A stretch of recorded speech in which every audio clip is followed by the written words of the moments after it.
falar um pouquinho mais da reforma da Previdência. Eu sei que é um assunto polêmico, mas a gente tinha que entrar um pouco nessa questão conceitual para entender o que é que está acontecendo. Bom, primeiro, mais nada, a gente tem que entender para que existe a Previdência. Eu acho o seguinte, não, eu contribuo para, quando eu chegar na minha aposentadoria, e ficar sem emprego, eu tenho um retorno do que eu contribuí. Não é isso, a Previdência não é isso. A Previdência não é uma caderneta de poupança.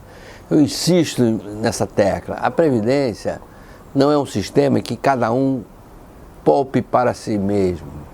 A Previdência é um sistema solidário. Foi criado lá no século XIX, num momento em que as pessoas chegavam à velhice sem nenhum tipo de assistência. E naquela época o trabalho era braçal, então os mais velhos não conseguiam continuar tendo o mesmo desempenho no trabalho, mesmo aqueles que continuavam trabalhando. Então eles tinham um fim de vida horroroso. E não é que o socialismo tenha sido a causa que levou o capitalismo a criar a Previdência. É que numa situação como essa, em que uma parte da sociedade, aquela que envelhece, fica numa situação de penúria,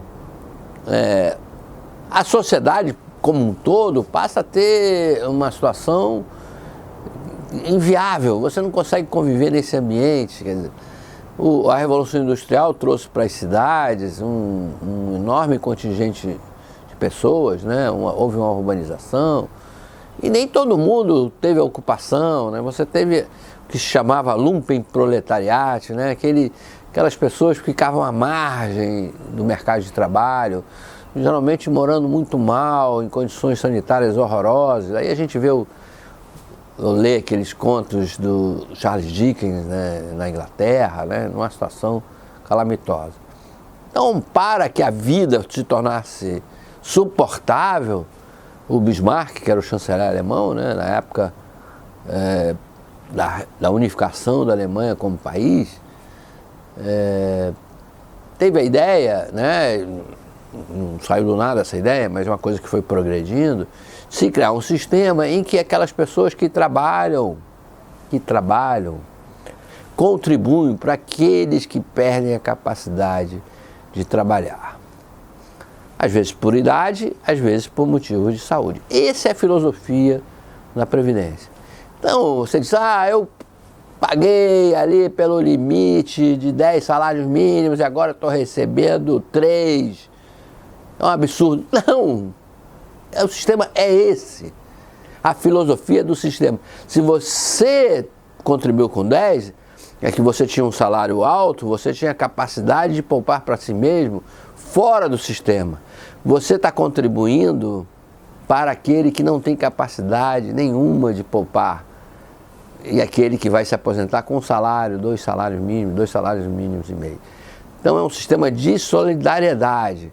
Então as pessoas que estão no topo da lista são aquelas que vão ser quase sempre mais afetadas pela reforma da Previdência, porque você tem que mirar aqueles que não têm capacidade de poupar para si mesmo e vão precisar desse dinheiro para ter uma vida com alguma dignidade no seu entardecer, né? Essa que é a filosofia. Não é uma coisa de caridade, não é um sistema utópico, sonhador, é uma coisa prática.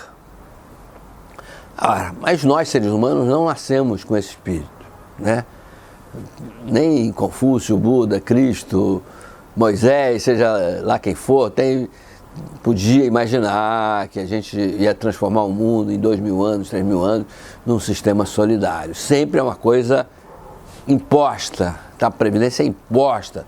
Você tem que pagar, queira ou não queira, né? Você é descontado na fonte, o empregador também tem que pagar, é uma coisa imposta para amparar essas pessoas que estão lá, para que a gente tenha um modo de vida que seja confortável, razoavelmente confortável para a maioria. E é nesse sentido que a atual reforma está caminhando, por isso que merece ser aplaudida, né? Tem um déficit enorme provocado não por aqueles que estão na base do sistema, mas aqueles que estão no topo do sistema, né? você se aposenta, contribui por 30 anos e vai receber benefício por 30, a conta não fecha para quem tem no alto do sistema.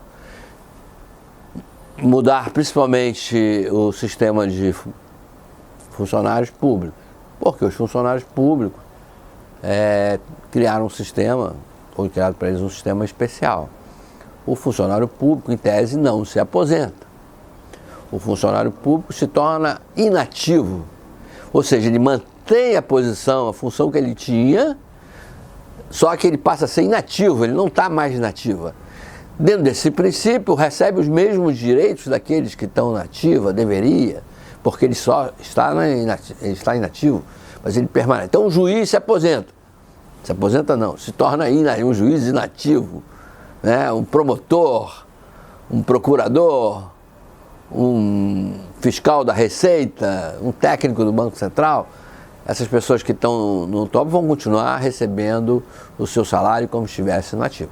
Ora, nem na Noruega, nem na Suécia isso é possível, porque a sociedade não pode sustentar um Estado tão caro. Um Estado brasileiro é muito caro para a sociedade.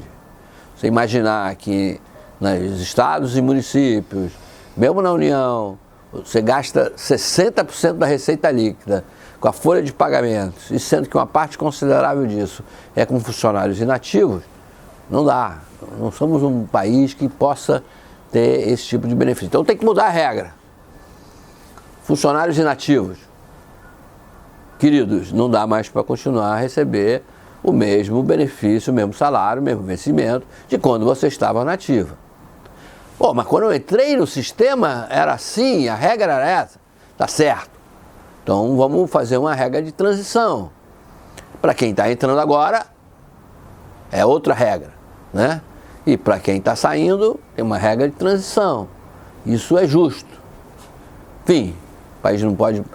É o ideal? Claro que não é, mas a gente tem que considerar que essas pessoas que entraram, a regra era aquela. Eles, quando se tornassem inativos...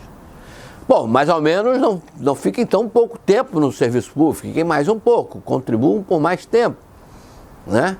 E quando se tornar inativo, tem pelo menos as mesmas regras de desconto que tem os ativos. Porque o que acontecia antes, você se tornava inativo, você era promovido, você ganhava mais do que você quando estava trabalhando. É uma coisa meio de louco, como era a área militar antigamente, né? Você ia para a reserva, você passava um posto para cima, ora, ao contrário, você deveria cair um posto para baixo, né? Se você não está mais na ativa, por que você, general, vai virar general de 2 estrelas, vai general de 3 estrelas? Você devia voltar a ser coronel, porque você está na reserva, você pode ser usado ou não, né? Então, se usássemos a lógica do sistema, teria que ser isso. Então, vamos botar na cabeça. Sistema de previdência oficial não é poupança para si próprio.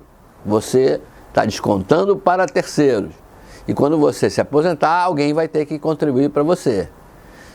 Se o volume de arrecadação é inferior ao volume de benefícios, tem que ter um ajuste. Senão você não vai poder receber quando você ficar aposentado.